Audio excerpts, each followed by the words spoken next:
We are back with another edition of From the Coach's Office, brought to you by the Varsity Voices Media Network.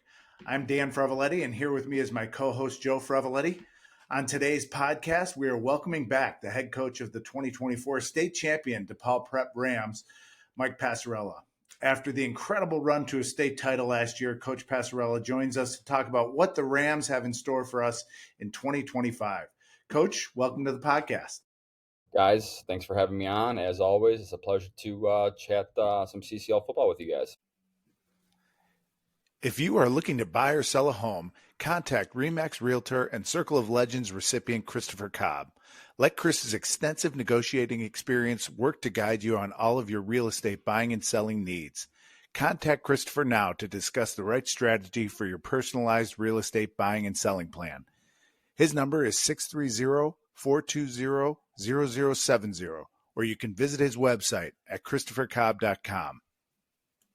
Well, that's awesome. And congratulations, first and foremost, on a great year last year. I know we're on to this year, but I have to ask a couple things just about last year since we haven't had you on. How long into the fall and winter did the celebrating last year? Great question. I appreciate it, first off, for the thanks. I mean, it's the winning a state championship obviously is the culmination of everything, right? We know how tough it is and how difficult it is. And I mean, honestly, I enjoyed it for a short period of time before we were up and running for the next piece of it, because you're trying to soak in the moment with your upperclassmen, and it's the season, it's school, semester's going on, kids are jumping into their next sports, right? Football's ending and they're starting basketball and wrestling, and we're hitting the ground running with the underclassmen in terms of off-season development. So it's short-lived, but you're always going to look back and reflect. I still do it 7-8 months later. So it's been one heck of a ride. So I don't know if you remember this or not last year, Coach, but I asked you the question towards the end of our interview about if we're sitting down a year from now, what do you hope we're talking about as far as DePaul Prep football is concerned? And I want to play you your answer to that question. It's about a minute long, so have a listen.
So how about that, Coach? Did you check all the boxes? I think you did. How does that feel? It feels great. Yes, I remember it. Obviously, I remember the question when I talked to you guys. I listened to your guys' podcast, I mean, on my drives.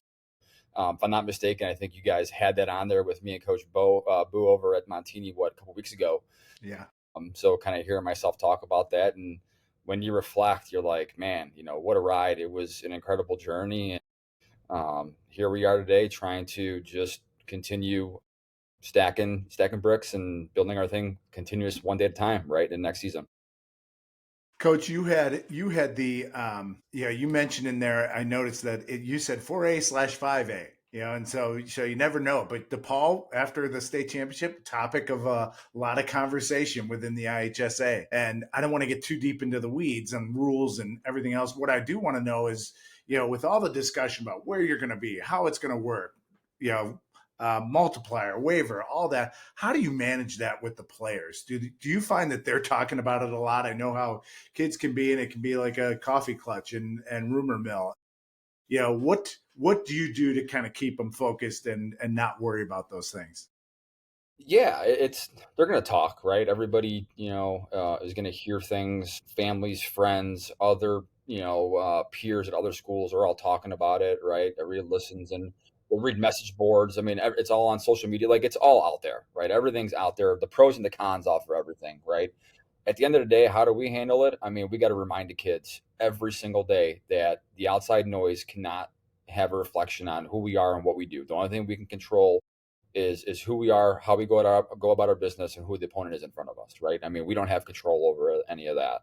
Obviously, we were an anomaly, right? Like, when I started here, we had that conversation last year, 450 kids in the original, like the early time of DePaul, and we're at 1,400 going into this fall. No multiplier, right? So we were playing without that because of the lack of qualification to the playoffs.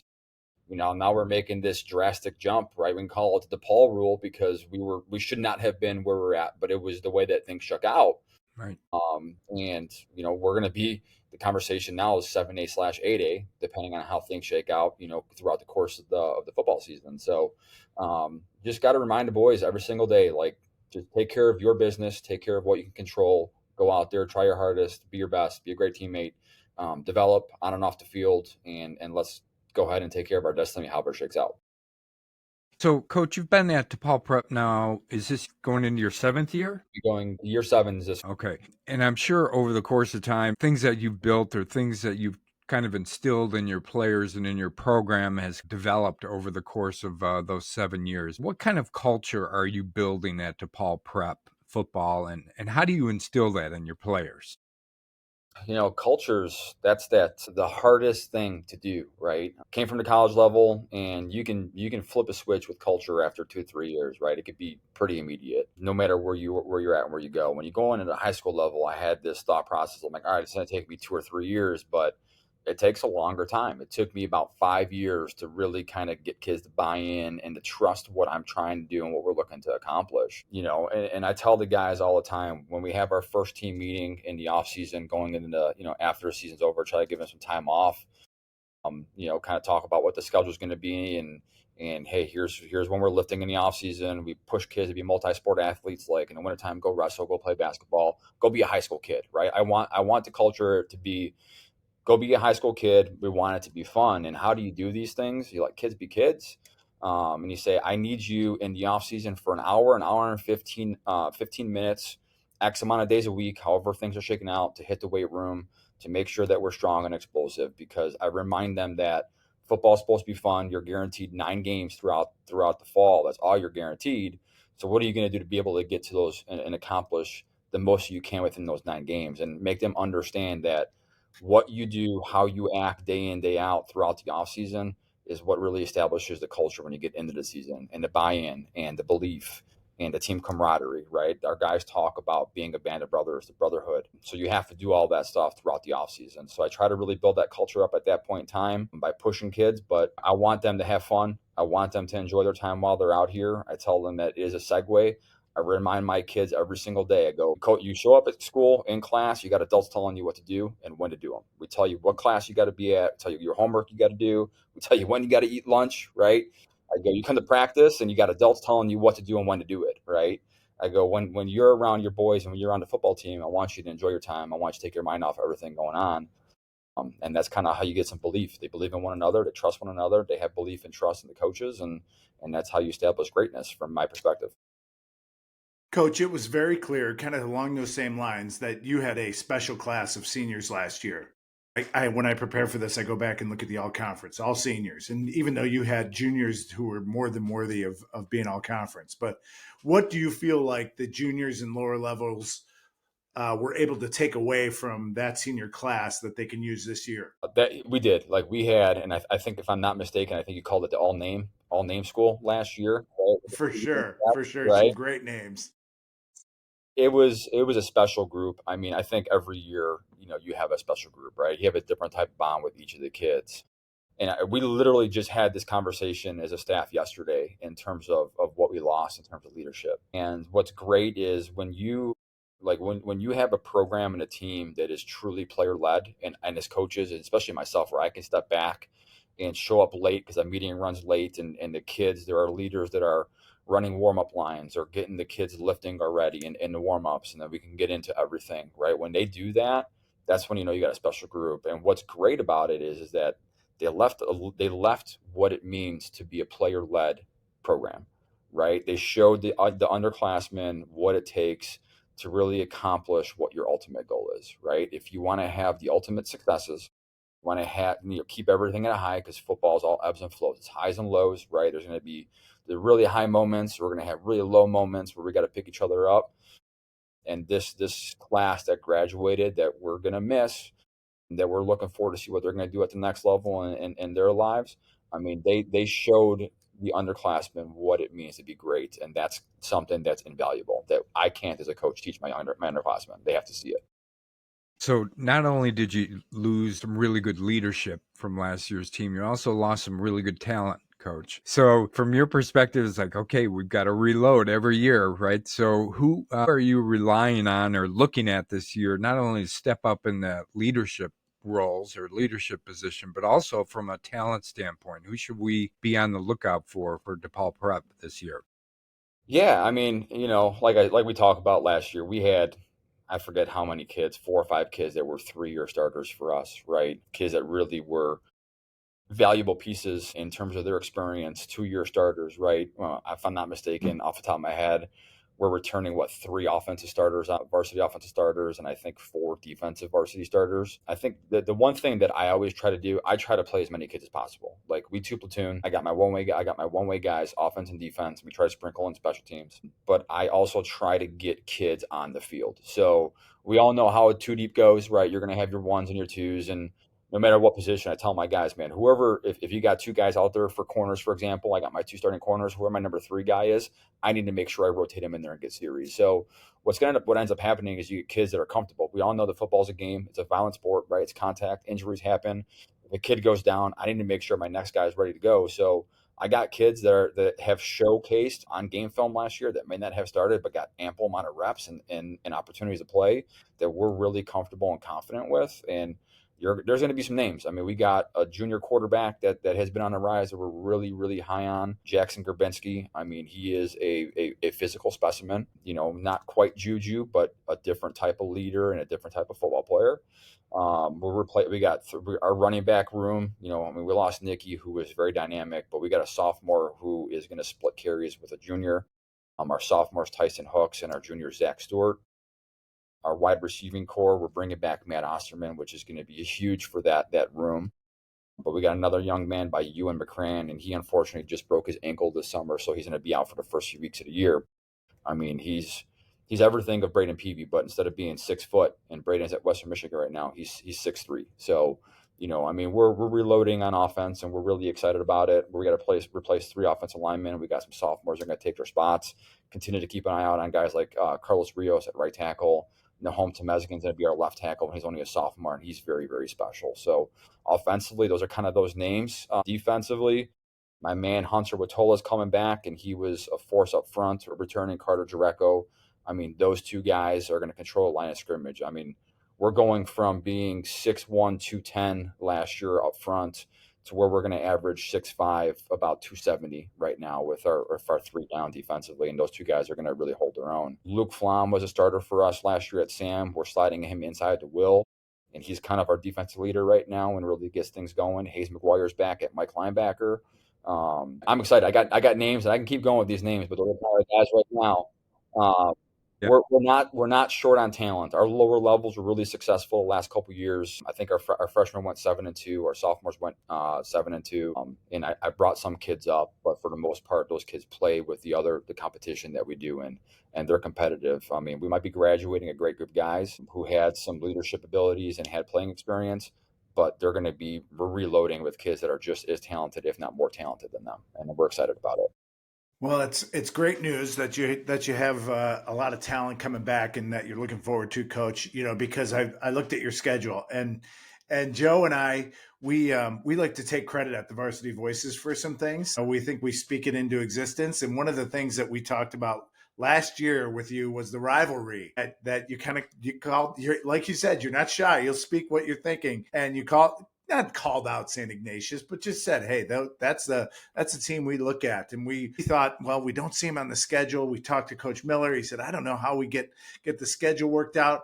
We look at the schedule as it's released this year. Week 2, there's St. Ignatius. And so I called Joe immediately and said, I think we did that, Joe. That's the Varsity Voices effect. We spoke that, we spoke it into existence.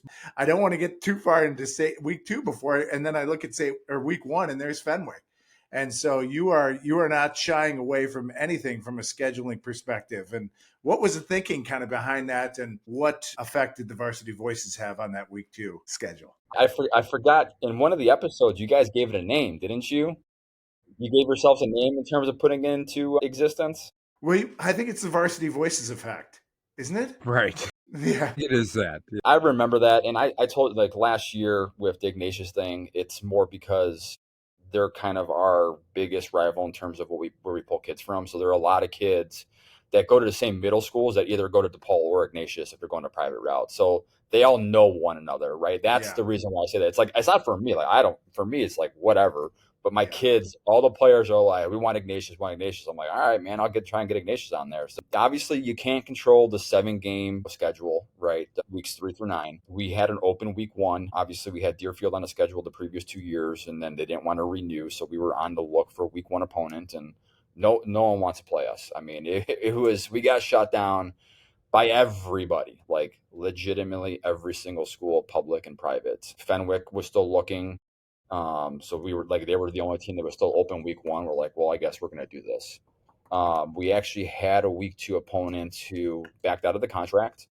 So we were looking for a week 2 late in the game. Ignatius was in the same boat, and I begged my AD, I was like, can you please just ask them? Like, I would like to do this. Our kids would like to do this. This would be fun. Like, this would be a really good thing. So they said, yeah, but we have to go to them. I'm like, that's fine. I'll go to you guys. Like, not a problem. They got a beautiful field, right? Yeah. Beautiful. Right there. Like, I'm like, it's cool. Like, let's go do this. Isn't it be exciting? And, I told my ideas, like, I'm happy if you want to call IMG and see if they want to come up here. Like, I don't care. Bishop Foreman, like, I'm going to throw stuff out there. And he's like, dude, pass. You gotta pump the brakes, man. Let's calm down. Yeah. But I'm open for game and whoever, we want to play. I'm not shy of competition. I mean, we've got a 9-game, and I know you guys talked about it in one of your previous episodes, right? Talking about the schedules, and I mean, it's 9 straight games of CTL football. And when you have accomplishments and everybody knows our growth, people were shied away from competing against us. And I guess that's kudos to the program and the school where we're at and what we've been able to build here together as a program. And we're looking forward to 9 straight games of really high end competitive football. The goal is to make the playoffs, and whether we're 7A or 8A, we're not going to be shy in competition. We're going to be prepared to, if we can hopefully repeat to get there, that we're going to be ready to go no matter who the opponent is in either one of those classifications. So, Coach, through the course of your coaching career, I'm sure you've taught a lot of lessons to the players and other people that you've worked with over that time. What's one lesson from football you think applies to life better than anything else? So that's a great question. We're getting deep into this conversation. I know. This is year two, Coach. Okay. I got to think on that one. So listen, when I talk and I give my spiels, we have our open houses and families come through. I give my spiel in terms of what I do philosophically, and I preach 2 big things, right? Communication, accountability. And in terms of football, I think the accountability aspect is the big thing, right? I think we're all afraid to admit that we make mistakes, especially on the field. And I remind my guys all the time, the beautiful thing about the sport of football is you have 11 guys out there trying to accomplish one goal, whatever it is, offense, defense, special teams, right? Whatever the play is on either side of those 3 phases of the game. And if 10 out of 11 guys do their job right, you're talking about what, 93%? That's an A. But that one guy that makes a mistake could turn that play, if it's an offensive run play, a negative 5-yard loss if that one guy makes a mistake, right? That's the beauty about being accountable and holding yourself accountable, and players holding each other accountable to push yourself to have success. And if I can teach the lesson to kids not to be afraid, because young men, and I think even as adults, I have a problem admitting my mistakes and asking for help and doing these things. If I can really relay the message to the kids that, hey, listen, making a mistake's not a bad thing. Asking questions is not a bad thing. Holding yourself accountable. Sometimes if something bad has transpired, looking at the person in the mirror and why something wasn't successful. If we can really get to that point, and I can really dig deep into an individual, I know that I have accomplished a lot, and that kid's going to have a really successful life moving forward when they graduate post high school, post college.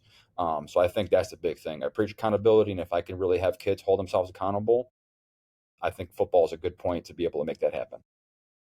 Coach, it kind of leads me into my next thought. And last year, you shared with us about, not on the interview, but I think when we were there for Zuko's Dog of the Week, but you shared with me some innovative thinking about your practice schedule and how you went against the grain as far as heavy versus light days. I won't ask you to share any state secrets, but you're clearly open-minded on some of these aspects of preparation. What value do you see in listening to ideas and trying to implement those ideas within the program? So I'm very open-minded. Last year was the first time that I really made a drastic shift in our practice plan. I think I eliminated about an hour to hour and a half throughout the week in fall. I eliminated a lot of the big things that people continuously do, the 7-on-7s and the inside runs, a lot of things that are old school. My thought process is that if you're in a season, what's the most important thing, right? And people will say, like, you can do attributes, things like speed, you can do attributes like power and explosiveness, but at the end of the day, availability is the best ability. Like, we need kids that are going to be out there and playing, right? How can I make sure that we are healthy throughout the year? And we get so much time over the summer where we try to really hammer home the fundamentals by positions. We'll get our practice in, and you start adjusting practice. And it got to a point by week 7, week 8, we're adjusting practice and eliminating Indy. I'm like, why are we burning the kids out? I mean, these kids are fatigued. We're really, banging and hitting hard. There's a thing to science. So I'll spend my entire off season, I'll go to the coaching clinics. I'll watch Coach Tube. I'll do things X's and O's. But I know so much football that I've been doing this 21 years. Like, I don't need to keep figuring out how to do individual and do these things. So I want to spend more time trying to dive into how can I maximize my players' efficiencies and abilities throughout the course of, if we want to hit 14 weeks, right? You want to hit 14 weeks in a season plus the 3 weeks of fall camp. You're talking about 17 weeks of football. So how can I maximize that? And I tried something. I threw something against the wall, and the only way you're going to know if something works is you have to give it a chance and an opportunity. And obviously, we had really good success. I have leadership meetings with my kids, so after every week, I'm asking my guys how they're feeling, how they're doing. I eliminated Saturday meetings. Like, I gave my kids an actual weekend last year. Like, no film for 2 hours, no lift on a Saturday. Like, just sleep in, hang out, be a kid. Right? I'm trying to figure out how can I get my athletes to be high school kids, to enjoy it, to have fun, maximize their abilities. And we changed up practice, and it worked. They loved it. I mean, there were no complaints. My coaches were kind of skeptical at the forefront of it, and I gave them a reason why. I asked my coaches, like, if you guys have a thought, an idea, like, give me a reason why. If you question something, give me a reason why. Don't just give me anything for no reason. And I'm going to give you the why behind it. And there's a lot of things behind, data and science, and I'm going to try and take advantage of that. And we did. So we became analytical. I was an analyst in the NFL. I'm scientific because I have a kinesiology background. So I'm putting all my backgrounds to fruition here. And obviously it worked. And I'm still tweaking with it right now. We'll see how this fall goes. People say less is more, and I truly follow less is more, and it ended up working. So here at the Varsity Voices, Coach, we've talked about different types of merchandise, whether it be hats or T-shirts or something along those lines. One of the things we've talked about is, we would have something where it would be a hashtag and then a phrase or a word about each of the different schools' football programs. So if we were to create one for DePaul Prep, had a hashtag and then a word or a phrase, what would that word or phrase be for you guys? For us, it's own the now. It's owning the moment, and that's something that I kind of came up with a few years ago. Actually, it wasn't my bright mind; it was my smart wife who kind of gave me that. She's a marketing person, so give her credit. That's good. Yeah, I have to. Right? There's always someone on the back end, right? I got a great coach's wife that's supportive, lets me do this, which is great. And I was like, I'm trying to come up with something, and I had some slogans, and I was trying to really, again, we go back to that culture question, right? I was trying to get kids to understand like what buying in and trusting what I am doing, because I don't think there was that trust piece, right? When you get that trust and buy-in, you're going to have that success. So I was close to some different things, and she came out with that, and I said, I love it. I took it, and it's hashtag own now, own the moment right now, own who we are, take care of it. We talk about it. Everything's one day at a time. And that's our slogan over here at DePaul. That's awesome. And you talk about buy-in, coach, and I've got to follow up on that. So the DePaul alumni base is only a few years old. However, the Gordon Tech alumni base goes back 70 years. How has the Gordon Tech alumni base bought in and embraced the program? I think it's taken some time, right? There was, DePaul originated 2015, so 2014. So I think we're going into year 12, if I'm not mistaken, of being DePaul. And the nice thing is that when I took over, Bill Jeske was still the head coach here. And Bill was obviously, he's a Gordon guy, played on the state championship team back in 1980 and coached here for, 25 years.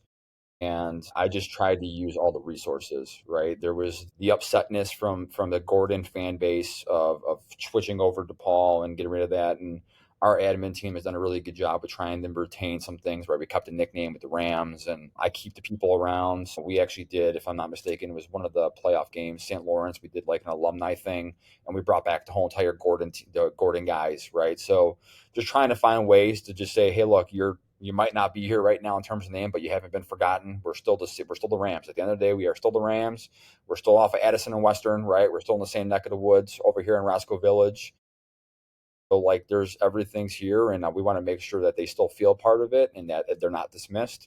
And they always will always have those days. And a lot of people still, the Gordon families are sending their kids here at DePaul, and we're letting them know that they're not forgotten. We watched the 1980 state championship game the day before our state championship game because we had kids whose dads played on that team, right?